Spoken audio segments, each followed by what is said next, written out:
असली प्रोसेस आखिर है क्या और ये कैसे काम करता है।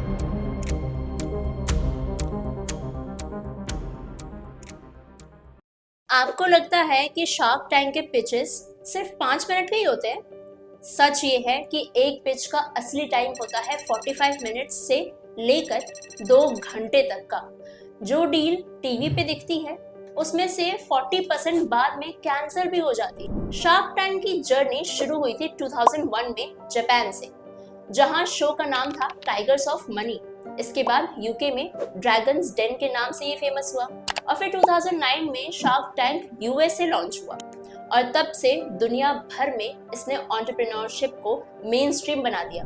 इंडिया में शार्क टैंक इंडिया का पहला सीजन आया था 2021 के एंड में और कुछ ही महीनों में ये एक कल्चरल फिनोमेना बन गया। सीजन 1 में 198 पिचेस दिखाई गई, आउट ऑफ विच 67 डील्स हुई थी, यानी approx 34% success rate.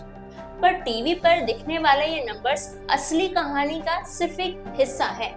Pitching TV पे आने से पहले फाउंडर्स को एक मल्टी स्टेज सिलेक्शन प्रोसेस से गुजरना पड़ता है। सबसे पहले होता है ऑनलाइन एप्लीकेशन। हर सीजन में टेंस ऑफ थाउजेंड लोग अप्लाई करते हैं। Second, initial screening, business model, traction और फाउंडर बैकग्राउंड एनालाइज होता है। Third, video pitch round. Founders अपना एलिवेटर पिच एक वीडियो के थ्रू भेजते हैं। Fourth, due diligence light, legal और फाइनेंशियल चेक्स की पहली लेयर लगाई जाती है। Fifth, production approval. Producers decide करते हैं कि कौन टीवी पे आएगा और कौन नहीं, और सिर्फ 1 से 2% एप्लीकेंट्स को ही फाइनल पिच के लिए बुलाया जाता है। जो पिच आप टीवी पे देखते हो वो होती है edited version of much longer conversation. Actual pitch का टाइम होता है 45 मिनट्स टू 2 आवर्स। टीवी पे दिखाया जाता है 3 to 7 मिनट्स। इस एडिटिंग में बैकग्राउंड म्यूजिक, रिएक्शंस और समटाइम्स ड्रामेटिक पॉजेस भी ऐड किए जाते हैं ताकि कंटेंट एंगेजिंग लगे। अक्सर ऐसे फाउंडर्स भी होते हैं जिन्होंने अच्छा पिच किया बट उनका कंटेंट टीवी मटेरियल नहीं होता, तो वो ऑन एयर नहीं होता। और जब एक डील होती है ऑन एयर, उसके बाद होता है रियल ड्यू डिलिजेंस। कंपनी के लीगल डॉक्यूमेंट्स वेरीफाई किए जाते हैं, फाइनेंशियल रिकॉर्ड्स चेक होते हैं, प्रोडक्ट टेस्टिंग होती है और इस प्रोसेस के बाद 40% डील कोलैप्स भी हो जाती है due to red flags and mismatch, valuation या अंडरस्टैंडिंग जो मैच ना हुई हो। एक और सच, सब शार्क्स हर बिजनेस के एक्सपर्ट्स नहीं होते हैं, इसलिए बिहाइंड द सीन्स उनके पास एक रिसर्च की टीम होती है जो फाउंडर्स के बारे में पहले से बैकग्राउंड ब्रीफ कर देती है। शार्क्स के डिसीजन पर मीडिया ऑप्टिक्स, पीआर वैल्यू और शो का एंगेजमेंट भी इन्फ्लुएंस करता है।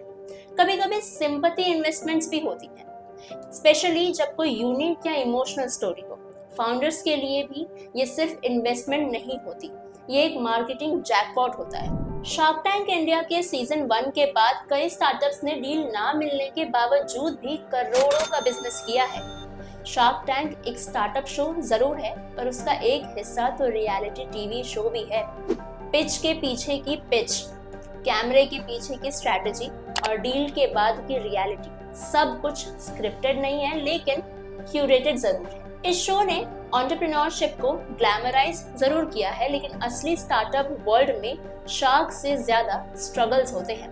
अगर आप शार्क टैंक के फैन हो या फाउंडर बनना चाहते हो तो सिर्फ पिच नहीं बनाना होता, पूरी प्रोसेस को समझना बहुत जरूरी है। अगर वीडियो इन्फॉर्मेटिव लगी हो, अच्छी लगी हो तो इसे लाइक, शेयर, कमेंट करना और बिना सब्सक्राइब किए बिल्कुल मत जाना।